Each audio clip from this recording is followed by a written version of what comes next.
இந்த நிகழ்ச்சியை நான் வந்து தலைப்பை கையில் வைத்து கொள்ளாமல் நான் பேசப் போகிறேன். இங்கே தான் உட்காந்து என்ன பேசலாம் அப்படின்னு சொல்லி பேசும்போது திரு ராஜகோபால் அவர்கள் சொன்னார்கள், மதுரை போன்ற ஒரு தொன்மையான நகரத்திற்கு எல்லா இடைவெளிகளையும் கடந்த ஒரு கன்சாலிடேட்டட் ஒரு ஒட்டுமொத்தமான வரலாறு வேண்டும் அப்படிங்கிற ஒரு நியாயமான ஒரு முன்மொழிவை அவர் வைத்தார். அப்புறம் இது பேசும்போது திரு வெங்கட்ராமன் அவர்கள் சொன்னார், மைய ஒன்றிய அரசிலிருந்து வரக்கூடிய கோடிக்கணக்கான ஒரு பணத்தையும் இங்கு தமிழக வரலாற்றிற்கு கொண்டு வர வேண்டும் என்று கோரிக்கை வைத்தார். என்னுடைய கோரிக்கை என்னவாக இருக்கும் என்றால், முதலில் அமர்நாத் ராமகிருஷ்ணன் எழுதிய அறிக்கையை வெளியிட்டு அந்த உதவியை செய்தாலே எங்களுக்கு பெரிதாக இருக்கும். அதை போலவே 1904 ஜான் மார்ஷல் வந்ததற்கு பின்னால், இந்தியாவிற்கு வந்ததற்கு பின்னால் அலெக்சாண்டர் ரீயால் தோண்டப்பட்ட ஆதிச்சநல்லூர் 100 ஆண்டுகளாக வேறு எந்த தொல்லியல் வரலாற்று பேராசிரியர்களாலும் விசிட் பண்ணப்படாமல் மீண்டும் மீள்பார்வை செய்யப்படாமல் கிடந்ததை சத்தியமூர்த்தி 2004 எனது நண்பர் அவர் தொல்பொருள் ஆராய்ச்சி செய்ததற்கு பின்னால் அவருடைய அறிக்கை உயர்நீதிமன்றத்தினுடைய தலையீட்டின் பேரில்தான் 2019 அதிலும் அவர் பெயர் பெரிதாக குறிப்பிடப்படாமல் இன்னொரு பெயரில் வரவேண்டிய ஒரு மிக அவப்பேறான ஒரு காலத்தில் நாம் வாழ்ந்து கொண்டிருக்கிறோம் என்பதை நினைவுபடுத்த விரும்புகிறேன். இதுதான் ஹிஸ்ட்ரி. அப்படின்னு இருக்கும்போது வரலாறு என்றால் என்ன? வரலாறில் இந்த ஒட்டுமொத்த வரலாறு நம்ம பேசிக்கும்போது வரலாறு என்றால் என்ன, வரலாறு முக்கியமானதா, வரலாறுடைய பல்வேறு வகைகள் இப்படிங்கிற ஒரு சின்ன புரிதல், ஒரு ஒரு ஒரு ப்ராட் ஸ்பெக்ட்ரம் அண்டர்ஸ்டாண்டிங் நம்ம வச்சுக்கிட்டோம்னா we can talk about what type of history we would like to write.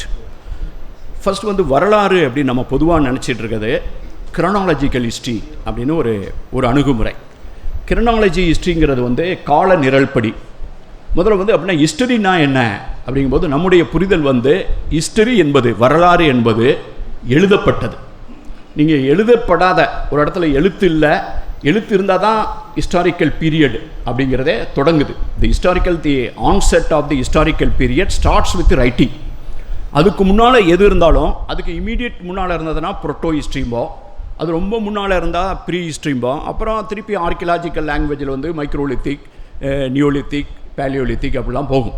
அப்புறம் ஆந்த்ரோபாலஜிக்கல் ஹிஸ்ட்ரி போனால் மாடர்ன் மேன், ஹோமோசிப்பியன், நியாண்டர்தால் இப்படி போகும். ஆக வந்து இந்த எழுதப்பட்ட வரலாறு அப்படிங்கிறது வந்து எழுதப்பட்ட வரலாறுனுடைய மிக முக்கியமான லிமிட்டேஷன் என்னன்னு கேட்டிங்கன்னா, நீண்ட நெடிய மனித வரலாறு என்ற ஒரு மீண்ட நெறிய நாடகத்தினுடைய கடைசி அங்கம், the last part, the minuscule nothing is called history. நீண்ட நெடிய மனித வரலாற்றினுடைய ஒரு கடைசி அங்கமாக நம் கண்முன் விரிந்து கொண்டிருக்கிற ஒரு சிறிய துளிதான் வரலாறு என்பது. இங்கே இந்த உலகத்தில் பூமியில் பேசப்படும் மொழிகளில் பெரும்பாலான மொழிகளுக்கு எழுத்தே இல்லை. இந்த உலகத்தில் இருக்கும் மொழிகளில் எழுத்து இருக்கும் மொழிகளையும் எழுத்து உள்ள மொழிகளையும் நீங்கள் கணக்கிட்டு பார்த்தால் எழுத்து இல்லாத மொழிகளே அதிகம். அப்படி என்றால் அந்த மக்களுக்கு வரலாறு இல்லையா? அப்போ there is a something called what is not written. So history is always written, mean we have to accept history is a narrative.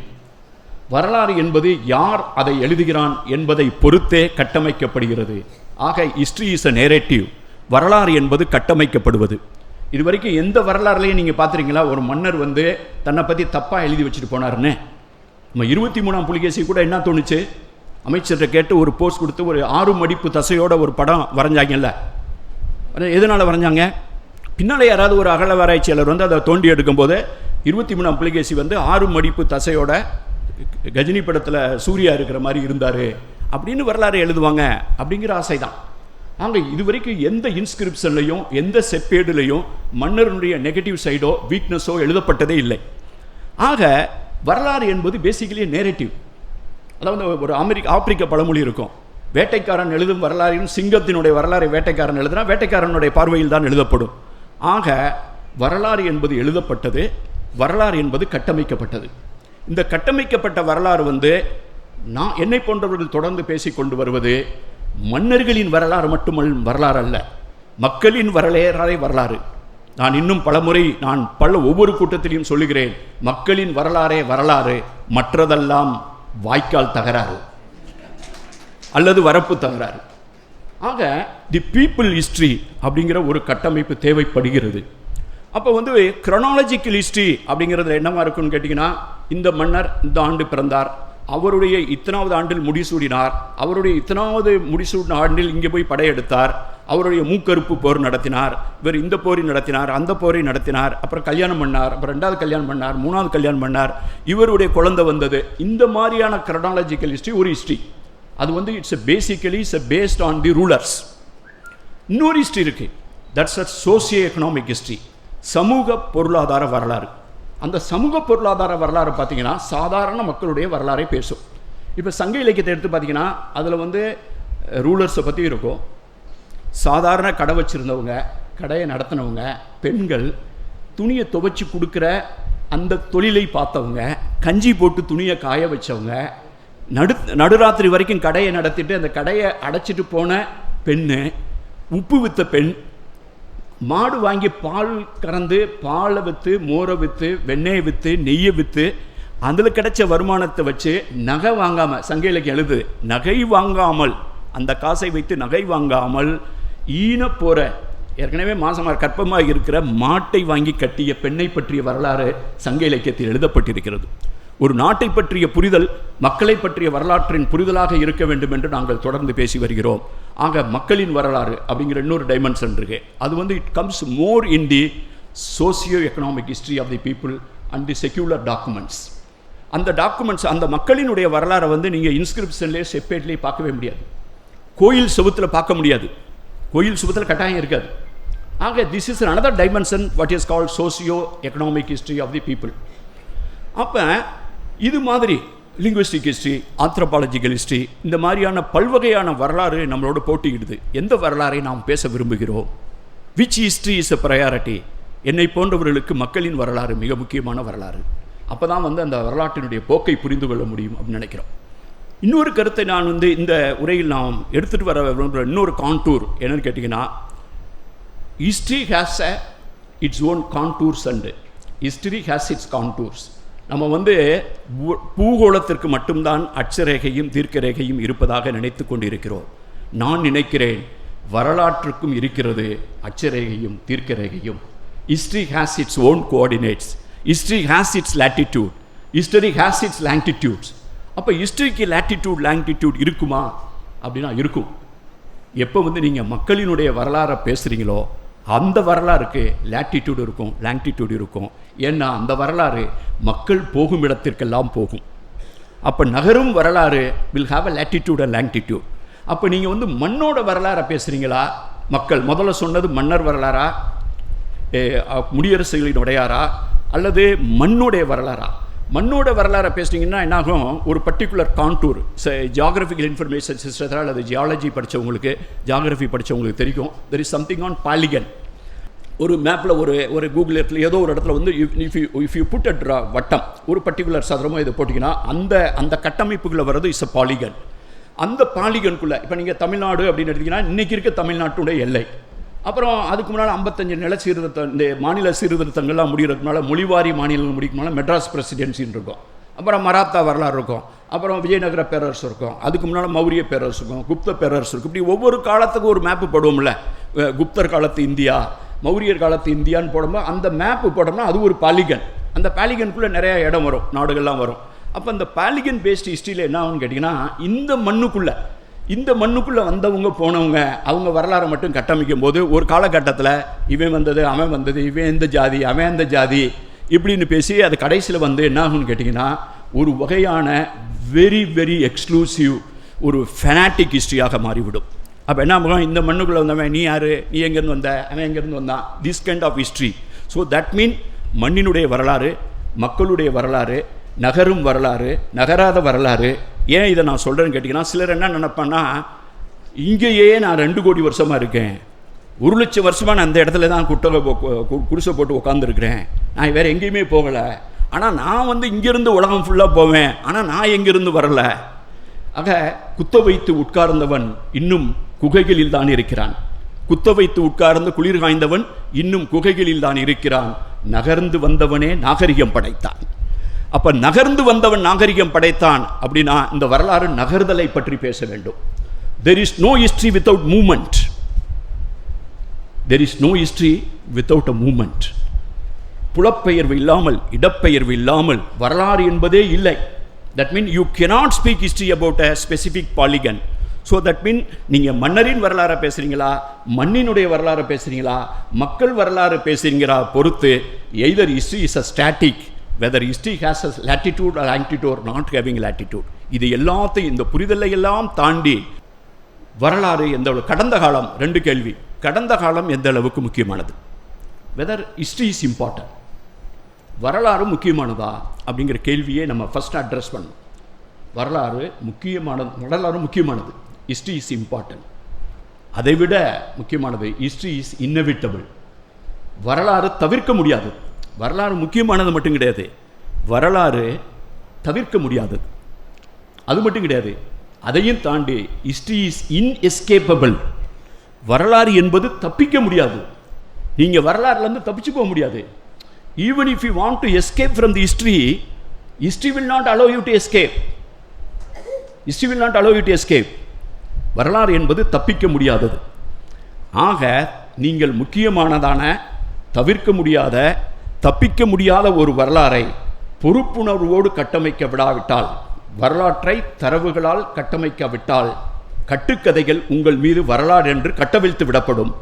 So you have the choice. You have to make the choice. You have to take a call. வரலாறை நீங்கள் கட்டமைக்கிறீங்களா தரவுகளால், இல்லைன்னா கட்டுக்கதையை வரலாறுன்னு கேட்டு உட்காந்துருக்கீங்களா? The choice is yours.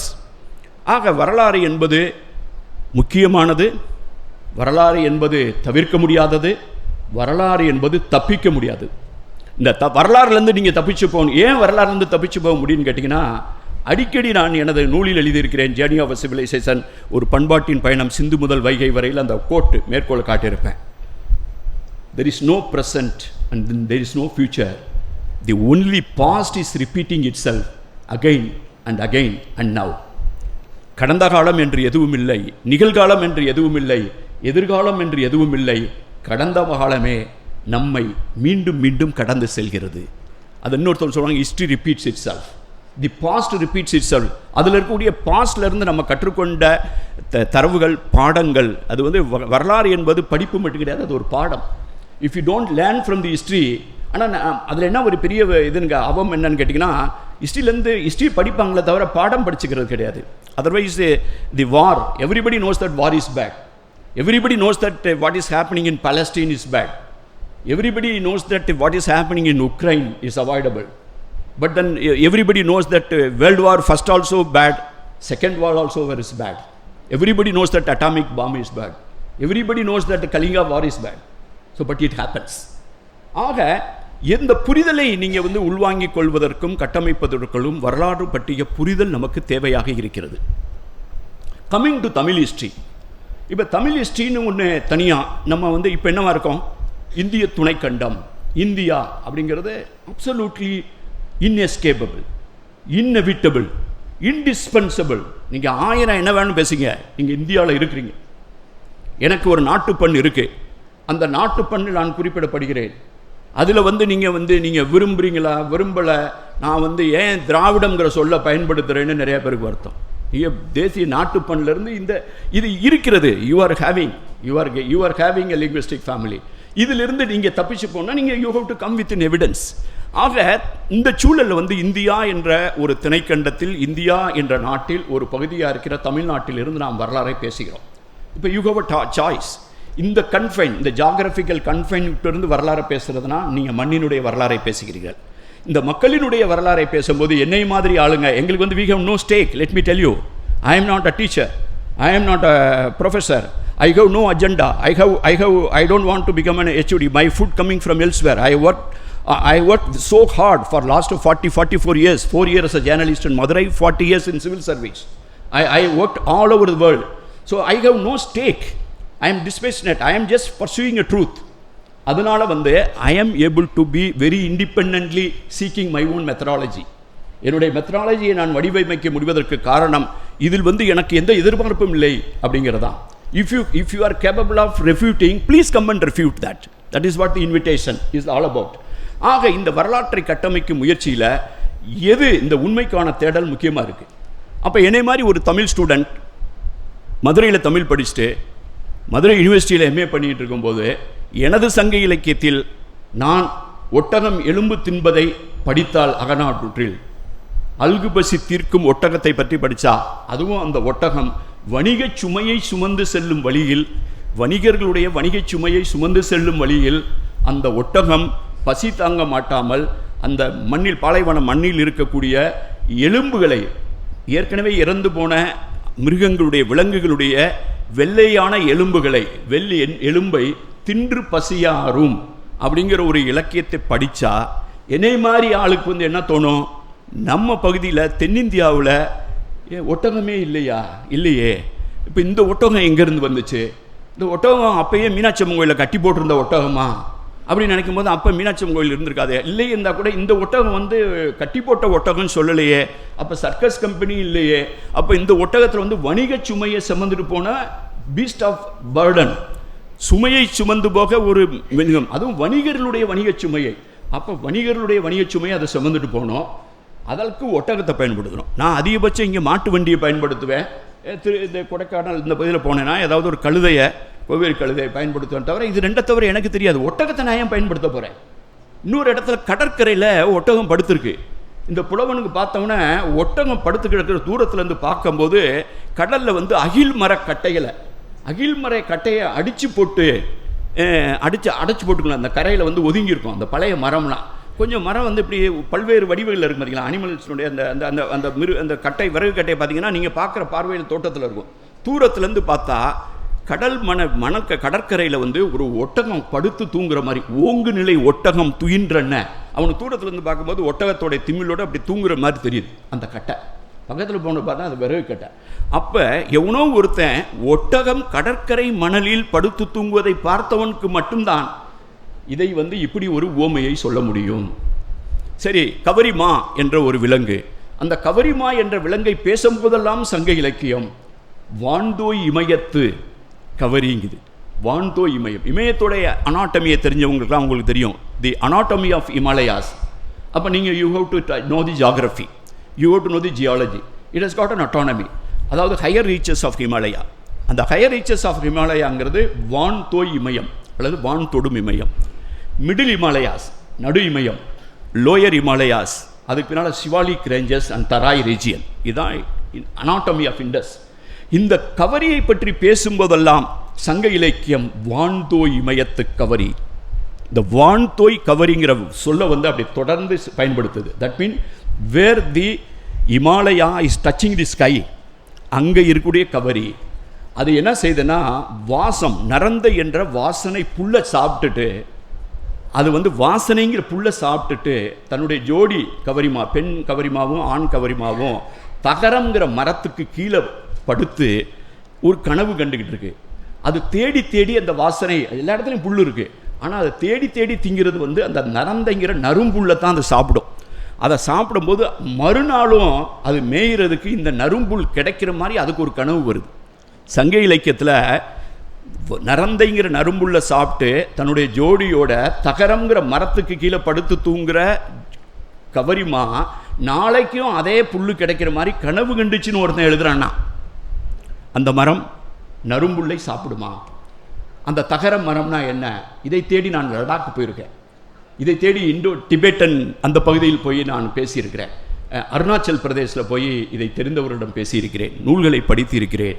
கவரிமா என்று அழைக்கப்படுகிற யாக் தேடி தேடி ஒரு நருந்தை என்ற ஒரு நறும்புல்லை சாப்பிடும். அதுக்கு அங்கே ஒரு லோக்கல் பேராக இருக்கும், ஆனால் வாசனை புல்லை சாப்பிடும். நீங்கள் போய் கூகுள் பண்ணி பாருங்கள், அரோமா டீ அல்லது அரோமாட்டிக் டீ யாக்குன்னு கொடுங்க. டிபேட் அண்ட் சைனா பகுதியில் ஒரு டீ விற்பான் கடையில், சாயா கடையில், டீ கடையில் வந்து அதில் வந்து போர்டு கூட போட்டிருப்பான், அரோமேட்டிக் டீ ஆஃப் யாக். என்னடா அரோமேட்டிக் டீ ஆஃப் யாக்குன்னா, யாக்கினுடைய அந்த கவரிமாவனுடைய பாலில் போட்ட டீ, அதில் எப்படி வாசம் வந்துச்சுன்னா அவன் விளக்குறான், இது வந்து தேடி தேடி ஒரு நறுமணை ஒரு புல்லை சாப்பிடும், அந்த புல்லை சாப்பிட்டதுனால அதனுடைய பாலில் வந்து இந்த வாசனை இறங்கிருது, அந்த பாலை வச்சு நாங்கள் இந்த டீயை போட்டதுனால அது வாசனை டீடான்னு இன்னைக்கு வித்துட்டு இருக்கான். Just read it. இதில் பேசுகிற தரவை நான் பேசுவதென்றால் இது நான் வந்து am I speaking a chronological history? Am I speaking a history of a king? Am I speaking a history of an emperor? Whether this history has got a polygon, this history has a latitude and longitude. The history is on moving. This history is mobile. If somebody thinks that the history is static, they are grossly mistaken. History is mobile. ஒட்டகம் திங்கும், கவரிமாவை பற்றி தெரியும். இன்னொரு இடத்துல ஒரு காதலன் எல்லாம் பொருள் தேட போயிருக்கான் சங்க இலக்கியத்தில். அவன் திரும்பி வர்றான், காதல் மனைவி காத்துட்ருக்கான். அவன் அந்த தேரில் ஒரு வண்டியில் ஓட்டி ரேக்லா வண்டி மாதிரி போட்டிருக்கானுங்க. அந்த ரேக்லா வண்டியில் ஒரு அத்திரின்னு ஒரு விலங்கை பூட்டியிருக்காங்க. அதில் அத்திரின்னா என்ன விலங்கு அப்படின்னு பார்த்தீங்கன்னா அது வேறு ஒன்றும் கிடையாது, கோஏறு கழுதை. இந்த கோவேறு கழுதைங்கிறது மிடில் ஈஸ்ட்லேருந்து குஜராத் கட்சி பகுதியில் ஆளுங்களை ஏற்றிட்டு போகிறதுக்கும் சுமையை ஏற்றிட்டு போகிறதுக்கும் பயன்படுத்துகிற ஒரு வகையான அனிமல். அதை வந்து கோவேறு கழுதை. அதுக்கு தமிழ் இலக்கியம் சொல்கிறது வந்து அத்திரி. அது ஒட்டகமும் இல்லை, சாதாரண கழுதையும் இல்லை, அது எரும மாடும் இல்லை. இப்போ கட்சி பகுதியில் வந்து ஒரு நீங்கள் you just go and go for it wild ass, காட்டு கழுதை, ஒயில்ட் ஆஸ் கட்ச்ன்னு போடுங்க, ரான் ஆஃப் கட்ச். இந்த தெற்காசியாவிலேயே ஒயில்டாஸ் என்று சொல்லுகிற காட்டுக்கழுதைக்கு அத்திரிக்கு ஒரு சரணாலயம், இந்த சாங்சுரி இருக்கிற ஒரே இடம் ரான் ஆஃப் கட்ச் மட்டும்தான். அந்த ரான் ஆஃப் கட்சில் இந்த சங்க இலக்கியத்தில் வர்ற அத்திரியை வந்து இவன் வண்டி ஓட்டிகிட்டு வர்றான். அவன் வேகமாக சொல்கிறான், வேகமாக ஓட்டியா போய் ஒய்ஃபை பார்க்கணும் அப்படிங்கிறான், மனைவியை பார்க்கணும், காதல் மனைவியை பார்க்கணுன்னு ஓடுறான். அவன் வண்டியை சுடிக்க விட்டது ஓடுறான். அந்த அத்திரிங்கிற கோவேரி கழுதை நொண்டிக்கிட்டே ஓடுது. ஏன் நொண்டிக்கிட்டு ஓடுதுன்னா அந்த கலிமுக பகுதி இருக்குல்ல, அந்த பேக் வாட்டரில், அந்த கலிமுக பகுதியில் வந்து ஒரு சார்க்கு, ஒரு சுறா வந்து குட்டி சுறா, பேபி சார்க்கு. அந்த பேபி சார்க் வந்து அந்த அத்திரி இந்த கழுதையோட காலை கடிச்சு விட்டுருது. ஏன்னா அது வந்து அவன் ஓட்டிகிட்டு வர்றது இருங்கலி என்று சொல்லப்படுகிற பேக் வாட்டரில் ஓட்டிகிட்டு வர்றான். அந்த பேக் வாட்டரில் ஓட்டிகிட்டு வந்து தான் அவன் மனைவியை பார்க்க போகணும்.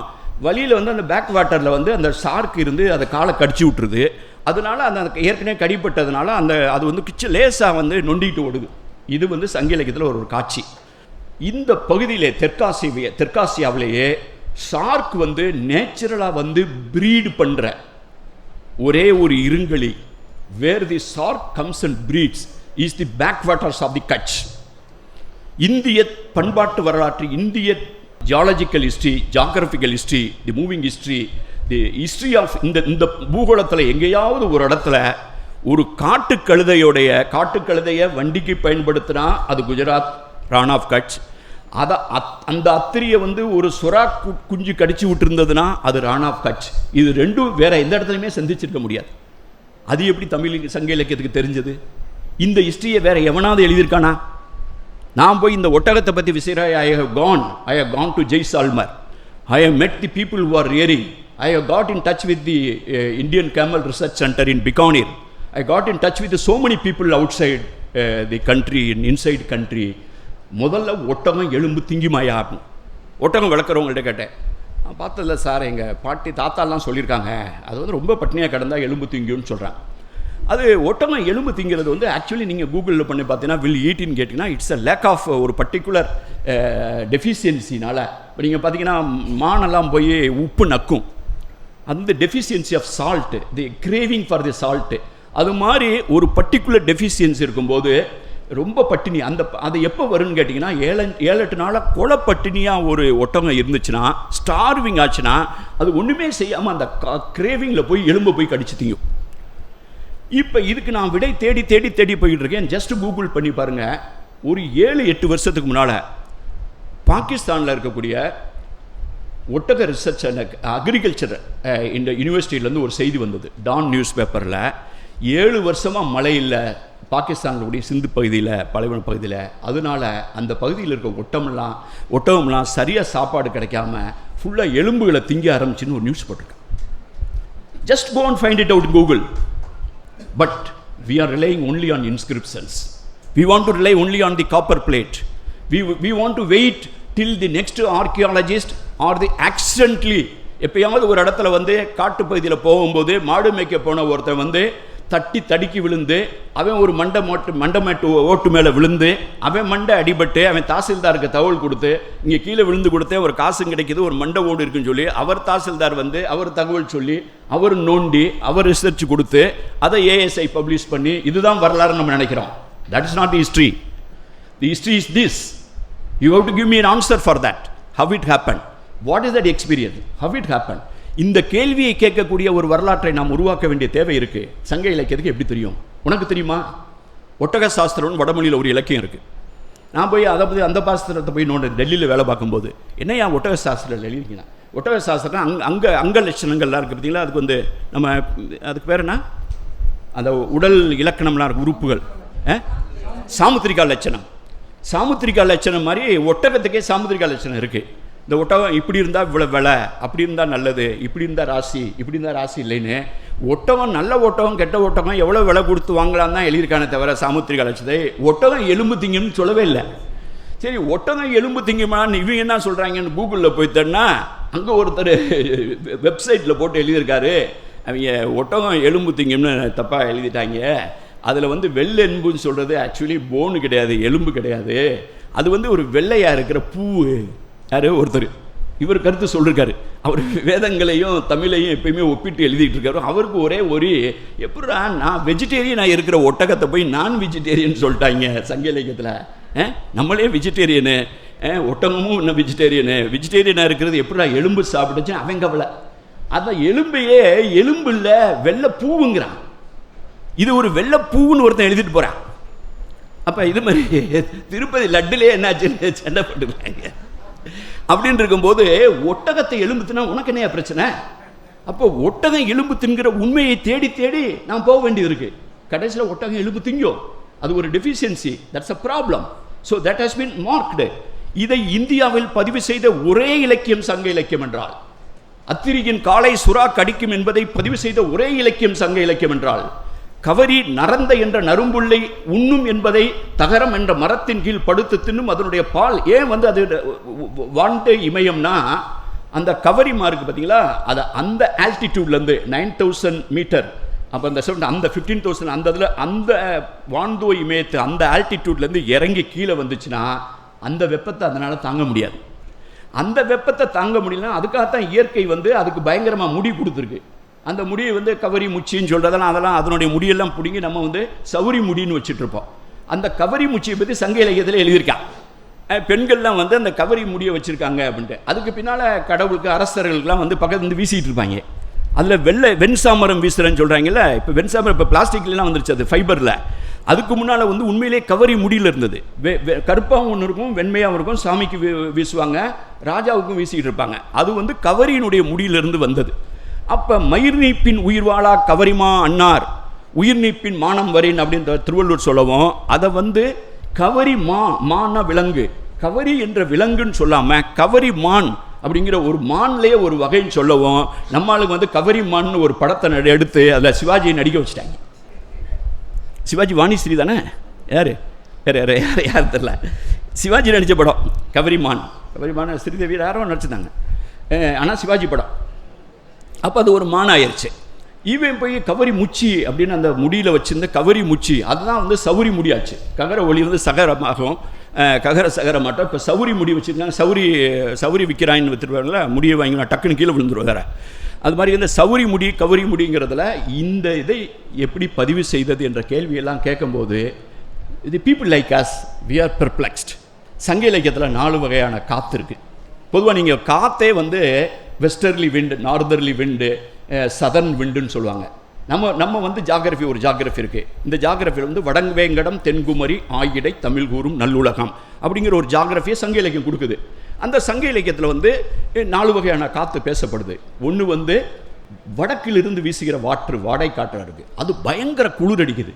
அந்த வடக்கிலேருந்து வீசுகிற வாடை காற்றில் வந்து அந்த காற்று பட்டவும் யாருக்கெல்லாம் கஷ்டமாக இருக்குன்னா, நண்டு அந்த குளிரை தாங்காமல் ஓடி போய் பொந்துல பூந்துக்கிறது. அதை சங்க இலக்கியம் எழுதுது. மரத்தில் இருக்கக்கூடிய பறவை இந்த குளிர் தாங்க முடியாமல் அணத்துது, பயங்கரமாக அணத்துது, குளிர் தாங்காமல் அணத்துது. இந்த குளிரில் வந்து ஏங்கி காதலுக்காக ஏங்கிட்டு இருக்க தலைவி வந்து இந்த குளிர் வந்து வருத்துது அவளை. அதிகமாக சங்க இலக்கியத்தில் பேசப்படுகிற காற்று வடக்கிலிருந்து வீசும் வாடைக்காற்று. அதற்கு அடுத்ததாக 45 முறை பேசப்படுகிற காற்று மேற்கு திசையிலிருந்து வீசுகிற அனல் காற்று. அந்த மேற்கு திசையிலிருந்து வீசுகிற அனல் காற்றை என்ன சொல்கிறான்? எரிவாய் கோடைங்கிறான். அந்த காற்றுக்கு பேர் கோடை காற்று. அனல்வாய் கோடை, எரிவாய் கோடை. அதனுடைய வாயை fire like ember, it's having a mouth of fire. வாயை திறந்தா தீ வர்றது மாதிரி ஒரு அனல் காற்று. அந்த அனல் காற்று வந்து அடிக்குது. அந்த அனல் காற்று அடிக்கும்போது மணலை அப்படியே அள்ளிட்டு வந்து ஒரு பனைமரம் வந்து இருக்குது. இந்த காற்று அசைட்டு வெயிலோட வர்ற அனலோட வர்ற அந்த காற்று வந்து மண்ணை அள்ளிட்டு போய் அப்படியே தூவிட்டு போயிடும். தூவிட்டு போனதில் இந்த பனைமரத்தோட உயரம் பாதியாக குறைஞ்சிருச்சுன்னு எழுதுறான். அப்போ இவ்வளவு மண்ணை அள்ளிட்டு வந்து ஒரு பனைமரத்தினுடைய உயரத்தை பாதியாக குறைக்கக்கூடிய அனல்வாய் கோடை காற்றை மேற்கிலிருந்து வீசுது. தெற்கிலிருந்து தென்றல் காற்று வீசுகிறது. கிழக்கிலிருந்து கொண்டல் காற்று வீசுகிறது. இந்த 4 காற்றையும் நீங்கள் தமிழ்நாட்டுடைய ஜியாகிரஃபியில் பொருத்தி பார்த்தீங்கன்னா, தமிழ்நாட்டுக்கு வடக்க இருந்து இவ்வளவு பயங்கரமான குளிர் காற்று வீசும்னு யாராவது சொன்னால், தமிழ்நாட்டுக்கு வடக்க என்ன இருக்குது? கர்நாடகா இருக்குது. கர்நாடகாவில் பெல்லாரின்னு ஒரு இடம் இருக்குது, இந்த ஏரியாவில் இருக்குது. அந்த ஏரியாலாம் போனீங்கன்னா செத்து போயிடுவான், செத்து சுண்ணாம்பாக போயிடுவான். வெயில் இது தென்னிந்தியாவிலே அதிகமாக வெயில். இந்த சைடு ஆந்திரா, அங்கெல்லாம் ராமகுண்டம்ங்கிற ஒரு ஊருக்கு, அதெல்லாம் அக்னி குண்டம் மாதிரி இருக்கிறதுலையே. சவுத் இந்தியாவிலேயே அதிகமான வெயில் இருக்கிற ஏரியா வந்து இந்த கர்நாடகா. நம்மளை விட பயங்கர வெயில், தாங்க முடியாத வெயில். அப்போ அங்கேருந்து நண்டு பொந்துல போகிறது மாதிரி, பறவை அணத்துறது மாதிரி இவ்வளவு குளிர்காற்று எப்போ வீசுச்சு? சரி, நமக்கு வந்து இன்றைக்கி மேற்கு தொடர்ச்சி மலை இருக்குது. இங்கேருந்து போனீங்கன்னா மேற்கு தொடர்ச்சி மலை, சாத்தூர், சகோதரகிரி, அது அப்புறம் போனீங்கன்னா அப்படியே போயிட்டீங்கன்னா மேற்கு தேனி, இந்த மாதிரி மேற்கு தொடர்ச்சி மலை. அதெல்லாம் போனீங்கன்னா கிழக்கு தொடர்ச்சி மலை ரெண்டும் சேர்ந்து சேர்றது. அங்கே மேற்கு தொடர்ச்சி ஃபுல்லாக கேரளா ஃபுல்லாக இருக்குது. அந்த சைடு கடல். அங்கேருந்து எப்போ வந்து கோடைக்காற்று வீசுச்சு? அதுவும் கோடைக்காற்று இவ்வளவு மண் அள்ளிட்டு வந்து வீசி பனைமரத்தை பாதியாக்குற காற்று எப்போ வந்துச்சு? இந்த காற்று பலுச்சிஸ்தான் மலைப்பகுதியிலும் பாகிஸ்தான் பகுதியிலிருந்தும் பாலைவனங்களிலிருந்து வீசக்கூடிய லூ என்ற காற்று. அப்படி ஒரு காற்றில் எனது ஹெலிகாப்டர் சிக்கி இருக்கிறது 2007 தேர்தலின் போது. அந்த காற்றை பற்றி பேசி இருக்கிறோம், அந்த காற்றை அனுபவித்து இருக்கிறோம். அது மேற்கிலிருந்து வீசும். ஆக இந்த ஜியாகிரபியில் பேசப்படுகிற, சங்க இலக்கியத்தில் பேசப்படுகிற ஒரு அனுபவம் என்பது மக்களின் அனுபவம். அது ஒரு பட்டறிவு. It was a collective experience. It was carried through the carried forward memory. Which history is going to accommodate this? Is it a chronological history? Or the socio economic history? Or the மக்களின் வரலாறு அல்லது மன்னர் வரலாறு? That is the reason we have been telling, சிந்துவெளி விட்ட இடமும் சங்க இலக்கியம் தொட்ட இடமும் ஒன்றே. அதனால தான் பேச முடியுது. சிந்துவெளி பண்பாடு தமிழோடு, தொல்தமிழோடு தொடர்புடைய ஒரு திராவிட பண்பாடு. அந்த மொழி குடும்பம் பிராகுயி அங்கு பேசப்படுகிறது.